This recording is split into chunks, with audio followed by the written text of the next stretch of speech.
Navigating and saving formulas in the workbook.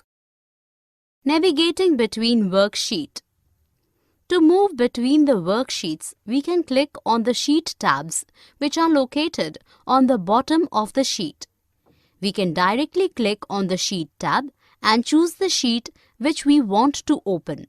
In case the number of sheets are more, then we can choose the sheet scrolling buttons to move from one sheet to another. Scrolling buttons. Scrolling buttons are those buttons that help to move from one sheet to another in a workbook. There are 4 scrolling buttons in a workbook. How to save a workbook? We can save the workbook in the hard drive of the computer. We need to follow the following steps to save the worksheet. Click on the File menu or press Alt plus F or go to the standard toolbar of the worksheet. Click on Save As option from the File menu or click on Save option from standard toolbar. Choose the locations where you want to save the file.